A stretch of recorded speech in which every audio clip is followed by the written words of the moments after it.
we will be the first to admit that we don't do music professionally.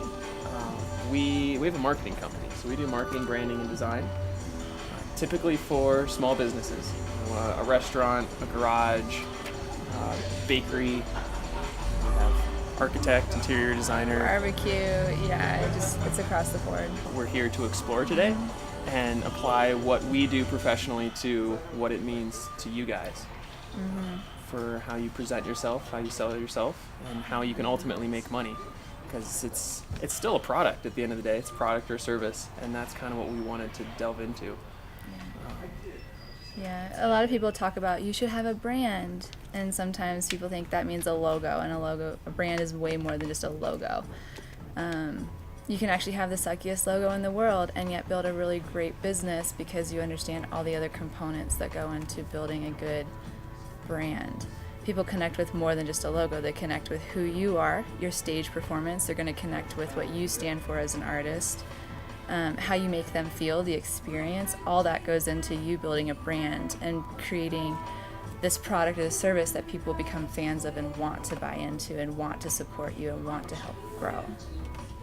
And I'm excited to talk through kind of the lens of audio and how that works for presenting who you are and what you do. But I kind of got a big question for the group, because we're talking about how we do this professionally and how we make money as musicians. And I think it's really easy to kind of get bogged down in what it is that you do and forget what it is that you're selling. Because basic economic principle, if someone's going to give you money for something, what are you actually selling them? And sometimes it's really easy, like, yeah, I'm selling an EP or a t-shirt, and sometimes it's a little more complicated. So I kind of want to know, what stage are you guys at as far as how do you have any income so far? Is it selling tickets to shows? Who actually has a piece of media out there that I can go down to Amazon and buy an EP? You got an EP? How many of you kind of have a hard time talking about it in terms of sales, thinking about your music as a product to sell? The reason why I ask is because, coming from a fine arts background, I was very anti-capitalism. I thought it was evil. I thought businessmen were the devil. I thought it's what creates sellouts. I had this very negative view of the business side of arts because I saw the way that people sold out for money. And so that's why I was curious about where everyone kind of is coming from with that perspective. But I read about how businesses are being used to transform communities. I read about how capitalism actually could be used for good, and how it's the people and how you use that, and how do you stay authentic in what you're creating and still make a living from it, still recognize that you need to create a product that people connect with, that want to listen to, for in y'all's case. In my case, something that someone would connect with and want to buy and hang in their home or hang in a business or wherever. And so it's not being a sellout, that's understanding, how do I communicate better? How do I create an experience for the people that I'm creating for, who will want to support this and who will want to buy what my product is? Do you guys know why someone connects with your music? Whether that be when they're listening to it, when they're at a show and they're experiencing it, why does someone connect with you and what you're creating? So from your end, you're describing how you project your music and how you describe it. From the other end, as a fan or somebody at a show, one of those 5 people that comes up and talks to you after the show, what about that experience was powerful enough for them to want to come up and talk to you? Was it something that bridged a gap between an old memory? Is there some nostalgia there? Is it them trying to explore who they want to become and they see something in you? That whole concept of connection is super important for everything that we do professionally from a brand. Typically we're talking about visual communications. What's your color scheme? What's the shapes? How thick are the lines in your logo? But that also works for color palette, or how you interact with the space, or how you interact with music in your stage show. So if someone comes up and says, yeah, I had this flashback to seeing the Doors.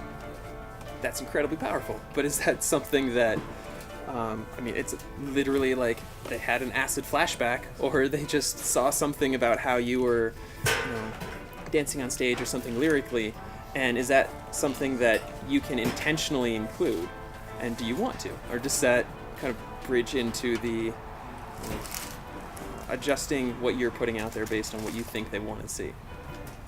If you want it to be bigger, more professional, bring in more money, does that mean doing more shows, selling more records, selling more merch? That's the type of question that we typically try to dig out in a meeting and do sort of a business therapy sort of thing. The most important thing that we can do, and is often overlooked, is take 3 steps back. Think, okay, 2 years ago or 1 year ago, where were we, and how did we get to where we are, and what were the most important parts that you can say really grew that? Is it a handful of really devout fans that pushed it out into their own circles?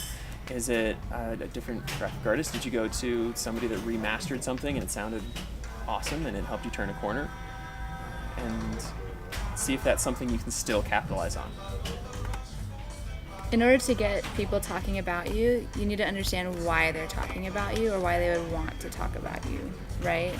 And you want to reach a point where you can articulate that and where you can give people what they need to talk about you. At the end of the day, people talk about the things that make them cool in the eyes of other people, right? Like, I'm only going to wear your merch if I'm cool because I wear your merch, like, because I look cool in it, because it's a cool design.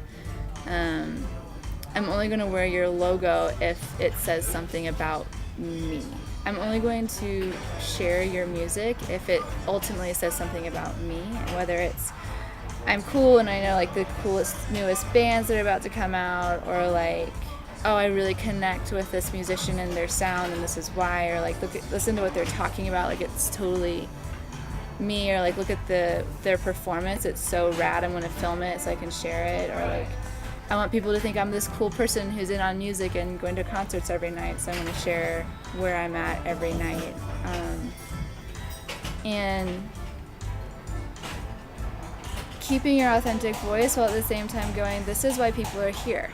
Like this is why people came to my show. They came to my show because I'm weird, but in a way that connects with people on multiple generations, because it's about a shared experience. It's about nostalgia, is what I hear a lot with what you were talking about. Like there's a nostalgia element.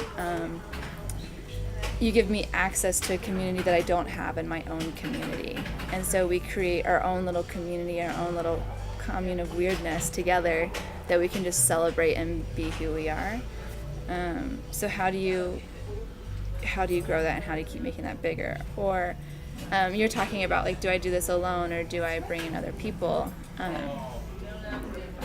It depends on in what way you're talking about bringing other people, but you can't do it. None of us can do what we do by ourselves. Nothing happens by yourself. You have to have a community of support, but that's a community of fans, a community of other musicians, a community of musician professionals who like understand the business side of things and can help you break into that.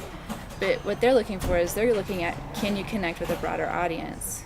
Is there a way for me to use what you've created to help sell something else, or to make a profit and create a revenue stream?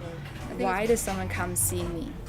What is my music? Like, don't talk about it in generalities, but like dig deeper and go like, how do I help people understand what it is that I do? So they'll come to my show and they'll experience everything that I've worked so hard to experience. And that's why we ask the question around, why do people connect with you? Because you want to be able to answer that question.